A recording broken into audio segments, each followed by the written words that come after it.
30 نیکیاں آسان چیز ہے؟ آسان ہے؟ کسی کو نہیں ضرورت ہے مجھے دے دینا، لیکن جمع کرو ان نیکیوں کو، حاصل کر لو ان نیکیوں کو. کوئی محنت نہیں لگتی ہے، جا رہے ہیں دکان پر سے گزر رہے ہیں. اسی لیے وہ لوگ جو اس کی اہمیت کو سمجھا کرتے تھے، میں اگر صحابہ کرام کے ذکر سے اس کی مثال پیش کرنا چاہوں تو وقت پورا ختم ہو جائے گا. کتنا وہ اس بات کے حریص تھے، اس بات کے حریص تھے کہ نیکیوں کو جمع کریں. چنانچہ امام بخاری رحمہ اللہ اپنی کتاب الادب المفرد کے اندر نقل کرتے ہیں کہ حضرت ابوبکر صدیق رضی اللہ تعالیٰ ایک بار ایک شخص کو لے کر کسی کے پاس گئے، جا رہے تھے تو جدھر سے گزرتے تھے لوگ سلام کرتے تھے. کیوں؟ اس لیے کہ حضرت ابوبکر صدیق ہیں، اللہ کے رسول صلی اللہ علیہ وسلم کے ساتھی ہیں. وہ اپنے ساتھی سے کیا کہتے ہیں کہ دیکھو لوگ ساری نیکیاں لوٹ لے رہے ہیں، اب اگر کوئی دکھائی دے تو تم پہلے سلام کرنا تاکہ یہ نیکی تمہیں ملے اسے نہ ملنے پائے. یہ ہے نیکیوں کے بارے میں سبقت لینے کا معاملہ. ابو بکر کون ہے؟ کس مقام پر ہیں؟ کس مقام پر فائز ہیں کہ اللہ کے رسول صلی اللہ علیہ وسلم نے یہاں تک فرما دیا کہ ہم نے تمام لوگوں کے خدمت کا اور حق کا بدلہ چکا دیا ہے، لیکن ابو بکر ایسا ہے کہ ہم نے ان کے احسانات کا بدلہ دنیا میں نہیں چکایا. وہ اس مقام پر فائز ہونے کے باوجود بھی کہ ہم اور آپ جس طرف سے گزرتے تھے ان کا پیر جس مٹی میں لگتا تھا اس مٹی کے برابر بھی نہیں ہے، اور آپ اس کے باوجود اہتمام کیا ہے. اپنے ساتھی جو بغل بیٹھا وہ کہتے ہیں کہ دیکھو اب اگر کوئی ملتا جائے، اس لیے کہ تم چل رہے ہو تمہارا حق بنتا ہے پہلے سلام کرنے کا، تم پہلے بڑھ کر کے سلام کرنا تاکہ یہ نیکی کس کو ملے؟ تمہیں مل جائے. تو یہ نیکیاں جو 30 نیکیاں آپ کو السلام علیکم ورحمۃ اللہ وبرکاتہ کہنے پر مل رہی ہے، یہ کوئی معمولی سی بات نہیں ہے. اس طریقے سے اس سلام کرنے کی اور بہت سے فضائل ہیں جن کو میں وقت کی کمی کی وجہ سے انہیں چھوڑتا جا رہا ہوں، اس لیے کہ یہ سلام بڑی اہمیت رکھتا ہے. اللہ تعالیٰ نے اس کو بڑی اہمیت کا، اسی لیے تو تاکیدی حکم اللہ کے رسول نے قرار دیا ہے، تاکیدی حکم دیا ہے کہ اے لوگوں افشوا السلام، افشوا السلام، افشوا السلام. حتیٰ کہ اس تاکید کا اہتمام آپ ایسے سمجھیے کہ جب اللہ کے رسول صلی اللہ علیہ وسلم مدینہ منورہ تشریف لے آئے ہیں تو حضرت عبداللہ ابن سلام بھی جو ابھی تک یہودی تھے، چھپ کر کے بھیس بدل کر کے آپ کی بات سننے گئے. تو آپ نے پہلی بات کیا فرمائی تھی؟ کہا کہ آپ نے فرمایا تھا اے لوگو، یا ایھا الناس، اے لوگو افشوا السلام، سلام کو پھیلاؤ، تطعموا الطعام، کھانا کھلاؤ، وصلوا الارحام، صلہ رحمی کرو، اور رات کو جب لوگ سوئیں تو نماز پڑھو، تدخلوا الجنت بسلام، جنت میں سلامتی سے داخل ہو جاؤ گے. تو جنت میں داخلے کا سبب بھی سلام کرنا ہے. اور السلام کیا ہے؟ یہ اللہ تعالیٰ کا ایک نام ہے. کوئی انسان اپنے محبوب کا نام ہر جگہ لینا چاہتا ہے نا، ہر جگہ اس کا ذکر کر، جس مجلس میں بیٹھ جائے اپنے محبوب اپنے پیارے کا ذکر ہر جگہ کرتا رہتا ہے. اسی لیے کہا جاتا ہے من احب شیئا اکثر ذکرہ، جو جس سے محبت کرتا ہے اس کا اسے کثرت سے یاد کرتا ہے نا. جیسا کہ اردو شاعر نے کہا ہے نا، تم میرے پاس ہوتے ہو گویا جب کوئی دوسرا نہیں ہوتا، اسے تمہیں یاد کرتا رہتا ہوں، ہے نا. دل کے آئینے میں ہے تصویر یار، دل کے آئینے میں ہے تصویر یار، جب ذرا گردن جھکائی دیکھ لی. کیوں؟ یار ہے، دوست ہے، محبوب ہے، اس لیے وہ ہمیشہ. اور ظاہر بات ایک مسلمان کو سب سے زیادہ محبت کس سے کرنی چاہیے؟ کس سے کرنی چاہیے سب سے زیادہ محبت؟ اللہ تبارک و تعالیٰ سے، اللہ تعالیٰ سے. اللہ کے رسول کا درجہ صلی اللہ علیہ وسلم ان کے بعد ہے، تو اس لیے سب سے زیادہ ذکر کس کو، یاد کس کو کرنا چاہیے؟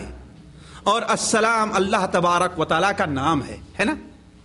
السلام اللہ تعالیٰ کا نام ہے. سورہ حشر کے آخر میں جو عمومی طور پر امام لوگ پڑھتے ہیں کہ نہیں پڑھتے ہیں؟ پڑھتے ہیں نا، السلام المؤمن المہیمن العزیز الجبار المتکبر. تو السلام اللہ کو تعالیٰ کا نام ہے. تو السلام اللہ کے فرمایا کہ اللہ تعالیٰ کا نام ہے. وضعہ اللہ فی ارضہ، اللہ تعالیٰ نے اسے زمین میں رکھا ہے لوگوں کے لیے، اس لیے فافشوہ بینکم، تم اپنے درمیان آپس میں سے خوب کثرت پھیلایا کرو. اور اسی کی اہمیت کو بتانے کے لیے اللہ کے رسول صلی اللہ علیہ وسلم نے اگر کوئی آدمی کسی کے پاس اجازت طلب کرتا ہے جانے کے لیے، سب سے پہلے کیا بتایا ہے؟ یہ نہیں کہ بھائی میں اندر آ جاؤں، یہ نہیں کہنا ہے. اگر ایسا کوئی کہتا ہے اسے کہہ دو کہ نہیں آؤ اندر جاؤ، یہ بات کا جواب ہی نہ دو. کیا کہنا چاہیے؟ السلام علیکم، کیا میں اندر آ سکتا ہوں؟ السلام علیکم، کیا میں اندر آ سکتا ہوں؟ ہے نا؟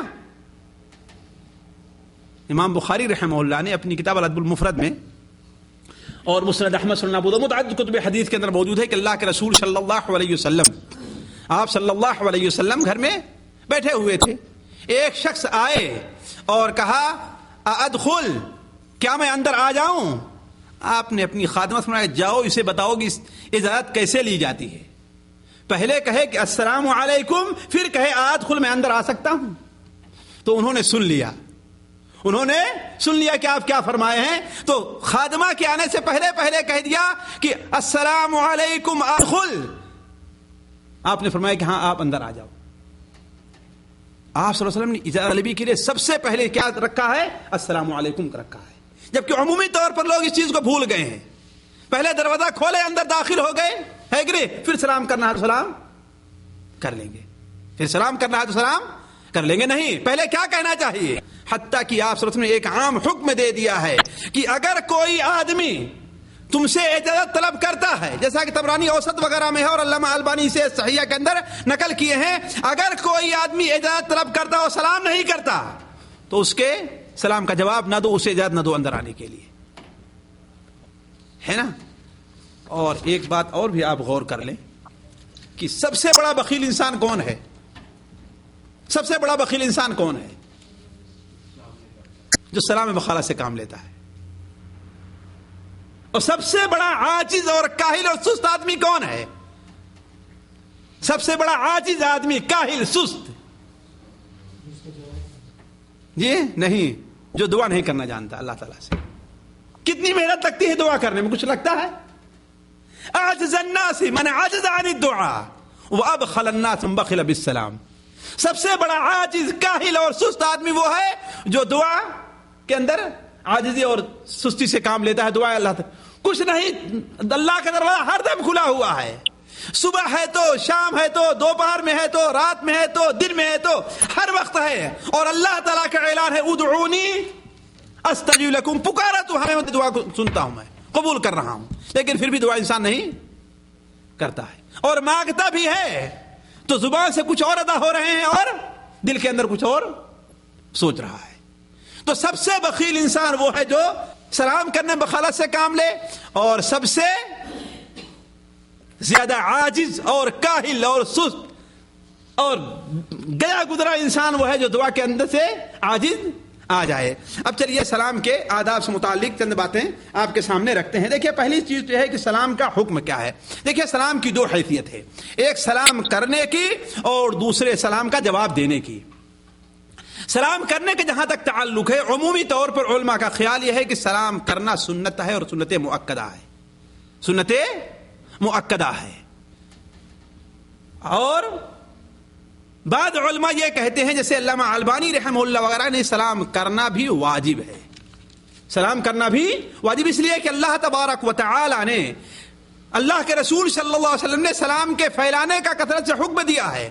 اور آپ نے بیان میں سب سے بڑا بخیل وہ ہے جو سلام نہ کرے. حتیٰ کہ آپ نے فرمایا اگر کوئی انسان بغیر سلام کیے ہوئے تم سے اجازت مانگتا ہے تو اجازت نہ دو. لیکن مان بھی لیا جائے اگر سنت ہے تو اس سنت کے ادا کرنے کی وجہ سے، نہ کرنے سے، اگر دو مسلمان کے اندر آپس میں اختلاف باقی رہتا ہے تو یہی سلام کرنا واجب ہو جاتا ہے. مثال کے طور پر دونوں میں کوئی بات چیت ہو گئی ہے، ناچاکی ہو گئی ہے، دو بھائی جہاں پر رہتے ہیں ہوتا رہتا ہے. ہمارے یہاں کہتے ہیں کہ دو برتن جہاں رہیں گے وہاں پر دونوں میں ٹکراؤ ضرور ہوتی ہے کہ نہیں ہے. تو دو ساتھی ایک کمرے میں رہتے ہیں تو ان میں آپس میں بات چیت، تو میں اختلاف ضرور ہوتا ہے کہ نہیں. یہ انسان کی فطرت میں داخل عمومی طور پر. تو اب اگر کہیں ایسی صورتحال پیش آ گئی تو یہ اجازت نہیں ہے کہ آپس میں اسی سلسلے کو باقی رکھیں، کہ نہ بات کریں آپس میں، نہ اٹھے بیٹھے، نہ کھائے پیے. نہیں، ایسا نہیں کرنا ہے. اگر ہے اس کی اجازت تو صرف 3 دن کے لیے ہے بس. چلو 3 دن تک اپنا غصہ ٹھنڈا کر لو، ہے کہ نہیں. 3 دن تک شوق منا لو، ہے کہ نہیں ہے. اپنا غصہ ٹھنڈا کر لو، لیکن 3 دن کے بعد اجازت نہیں ہے. اب اگر 3 دن کے بعد دونوں پر واجب ہے کہ ایک دوسرے سے سلام کریں اور جو پہل کرے گا اس کو زیادہ اجر ملے گا. لیکن دونوں پر واجب ہے کہ اب وہ ایک دوسرے سے سلام کریں، ہے کہ نہیں؟ تو اگر یہی سلام کا نہ کرنا ایک دوسرے سے قطع تعلق کا سبب بنتا ہے تو واجب ہو جاتا ہے. البتہ سلام کا جواب دینا کیا ہے؟ واجب ہے. سلام کا جواب دینا واجب ہے، جیسا کہ اللہ تعالیٰ نے قرآن مجید میں ارشاد فرمایا وَإِذَا حُيِّيتُم بِتَحِيَّةٍ فَحَيُّوا بِأَحْسَنَ مِنْهَا أَوْ رُدُّوهَا، ہے کہ نہیں؟ اگر تم سے سلام کیا جائے تو سلام کا جواب دو اس سے اچھے طریقے پر، یا کم سے کم جیسا اس نے سلام کیا ویسا تم بھی. البتہ سلام کا صیغہ جو ہے اس کے بارے میں سوچنا چاہیے کہ سلام کے صیغے دو وارد ہیں حدیث کے اندر، بس السلام علیکم، اس کے بعد